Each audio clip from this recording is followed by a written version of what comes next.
As Fox reports tonight, Israeli aircraft have entered Syria and have apparently dropped bombs. This is just happening, and Jennifer Griffin with the late details from the Pentagon. Jennifer?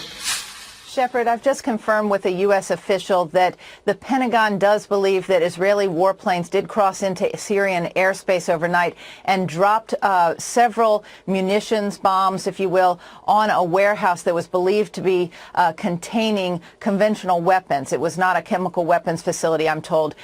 We know that at least 2 warplanes crossed into Syrian airspace. It's not clear what kind of warplanes, but they were Israeli. They could have been F-16s. They could have been F-15s. We're not sure at this moment, but we do know that the IDF, the Israeli Air Force, did in fact cross into Syria. The last time that we had reports that the Israelis had struck inside of Syria was back in January. Remember, they struck a weapons convoy that was moving near the Lebanese border, but they did not cross into Syria at that moment to strike that convoy. That convoy, we're told, was containing SA-17 missiles. Those are anti-aircraft missiles that the Russians were providing, either Hezbollah or the Syrian regime. So, but this is new. Tonight we are confirming that a U.S. official says that Israeli warplanes did fire on Syria overnight. And the Israelis are saying, and Israeli media are indicating, that these planes flew for hours near the capital. Well, it's interesting. This may be a separate incident, but you're correct. Tonight, out of Israel, just 11 hours ago, there were reports in the Israeli press that there were several Israeli warplanes that hovered over the capital, Beirut, and other cities carrying out simulated attacks. That's separate from what I'm reporting on tonight. I've confirmed from U.S. officials that, in fact, bombs were dropped by those warplanes. Missiles were fired at this weapons facility inside Syria. Shepard. Anything from the Bashar al-Assad regime?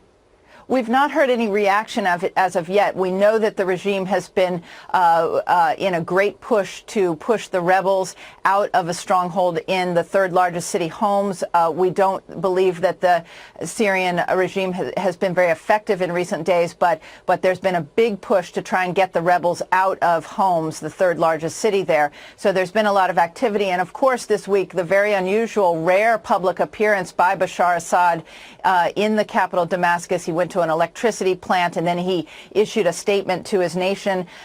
So that was unusual activity and somewhat brazen activity in the wake of the president and the Secretary of Defense here at the Pentagon saying that the use of chemical weapons inside Syria was a game changer, Shep. You wonder if the Israelis would do anything like this without first consulting with their friends, the Americans.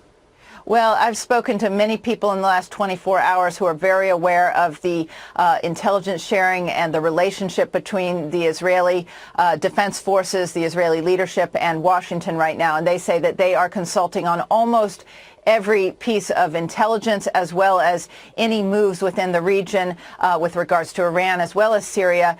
Remember, Defense Secretary Chuck Hagel was in Israel just 2 weeks ago, and there is very close coordination with regards to both Syria, its chemical weapons, as well as concerns about Iran right now. And there have been concerns for a very long time, Jennifer, that this conflict inside Syria might spread beyond its borders.